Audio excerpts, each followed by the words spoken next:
हिमाचल प्रदेश के लाखों कर्मचारियों का अनुबंध, भ्रष्टता और पेंशन का मुद्दा एक बार फिर चर्चा में आ गया है।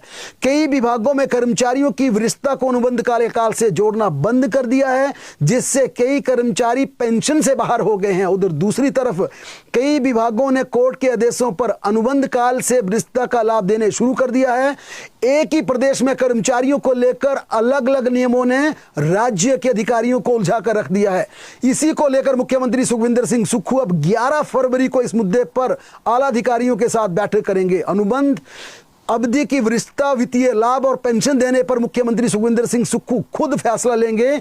उन्होंने इसके लिए 11 फरवरी सुबह 11 बजे हिमाचल प्रदेश सचिवालय में बैठक बुलाई है। इस बैठक में चीफ सेक्रेटरी के अलावा एडवोकेट जनरल, सभी एडमिनिस्ट्रेटिव सेक्रेटरीज को और एडवाइजर प्लानिंग को बुलाया गया। इस बैठक को शिक्षा विभाग द्वारा उठाए गए मामलों के बाद बुलाया जा रहा और बैठक करवाने के लिए नोडल विभाग भी एजुकेशन डिपार्टमेंट रहेगा। दरअसल विधानसभा के शीतकालीन सत्र धर्मशाला में एक महत्वपूर्ण बिल कर्मचारियों को लेकर पारित किया गया था।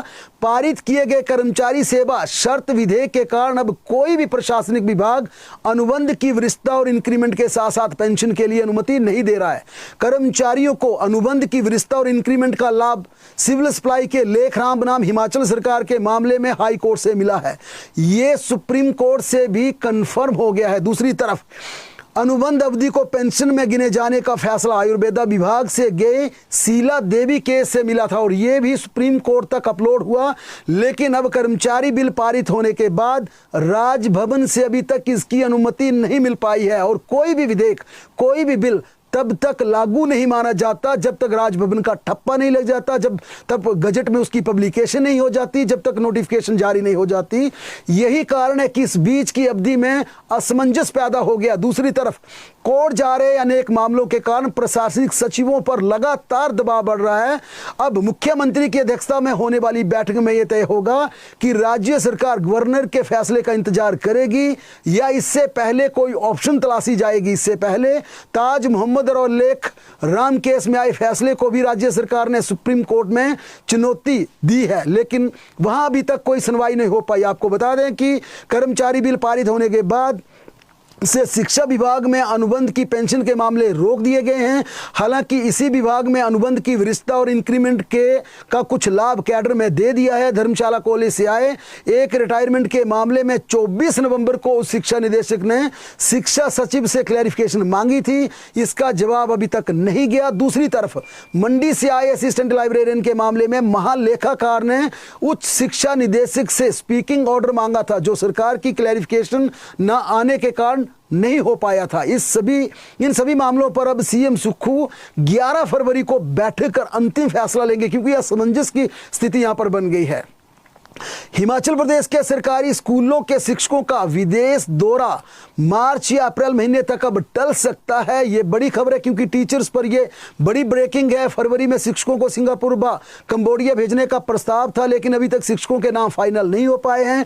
उच्च शिक्षा विभाग मेरिट के आधार पर चयनित शिक्षकों का इंटरव्यू ले रहा है। इंटरव्यू लेने के बाद सरकार को अंतिम मंजूरी के लिए सूची भेजी जाएगी। इसके अलावा प्रारंभिक शिक्षा विभाग ने जेबीटी, टीजीटी, सीएंडबी शिक्षकों के नाम फाइनल कर सरकार को पहले ही भेज दिए थे। फरवरी माह में इन शिक्षकों को सिंगापुर जाना था, लेकिन अभी तक विदेश टूर का कोई शेड्यूल तैयार नहीं हुआ है। यहां पर सूत्रों की माने तो मार्च के अंत या फिर अप्रैल में शिक्षकों को सिंगापुर या कंबोडिया भेजा जा सकता है।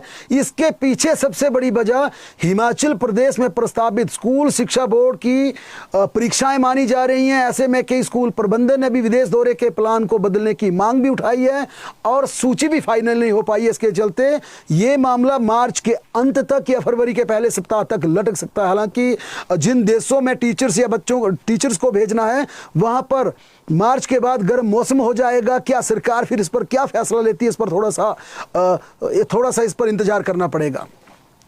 सरकार की आर्थिक सेहत को सुधारने के लिए इस बार भी शराब के ठेकों की नीलामी की जाए या 10% बढ़ोतरी के साथ इनके लाइसेंस को रिन्यूअल किया जाए। इस प्रक्रिया से सरकार को अधिक लाभ होगा।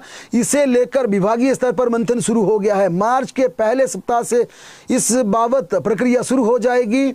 वर्ष 2024-25 में शराब ठेकों की नीलामी से 2700 करोड़ रुपए की आय अर्जित होने के आसार हैं। ऐसे में बजट 2025-26 के दौरान इस प्रक्रिया को अपनाया जाए। इसे लेकर मंत्रिमंडल की बैठक में डिस्कशन होगी, फैसला लिया जाएगा, क्योंकि अब डिपार्टमेंट ये पूरी तरह से जमा जोड़ कर रहा है कि हिमाचल प्रदेश में अगर 10% रिन्यूअल की शर्त लगाई जाए कि आप जितना कॉन्ट्रैक्टर को, जिनको लाइसेंस दिए गए हैं बाइन कॉन्ट्रैक्टर को, उन्हें 10% बढ़ोतरी के साथ उनका अगर लाइसेंस रिन्यू कर दिया जाए, इससे कितनी आमदनी होगी, या अगर दोबारा ठेकों को नीलाम कर दिया जाए फिर कितनी आमदनी बढ़ोतरी के आसार है, इसकी पूरी विस्तृत report excise and taxation department cabinet की बैठक में सबमिट करेगा, मंत्रिमंडल को अवगत कराएगा। उसके बाद मंत्रिमंडल की बैठक में इस पर फैसला लिया जाएगा।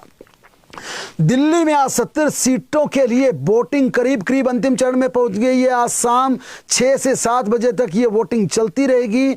अगर पूरे दिल्ली में हुए मतदान की बात करें तो यहां पर 60% के आसपास मतदान 5-5:15 बजे तक हो चुका था। ये मतदान माना जा रहा है कि 65% तक जा सकता। वोटिंग परसेंटेज जो अंतिम दौर तक जा सकती है वो 65% के ऊपर या नीचे तक जा सकती है। इस बार भी चुनाव में आम आदमी पार्टी और भारतीय जनता पार्टी के बीच कड़ी टक्कर मानी जा रही है। हालांकि पिछले 2 चुनावों में देखा जाए तो कोई ज्यादा अंतर नहीं था। क्लीन स्वीप करके आम आदमी पार्टी ने दूसरी बार सत्ता हासिल की थी, लेकिन इस बार यह माना जा रहा है कि भाजपा और आम आदमी के पार्टी के बीच दिल्ली में कांटे की टक्कर होगी और सत्ता की कुर्सी के लिए केजरीवाल के साथ भारतीय जनता पार्टी भी प्रबल दावेदार बनकर उभरी है।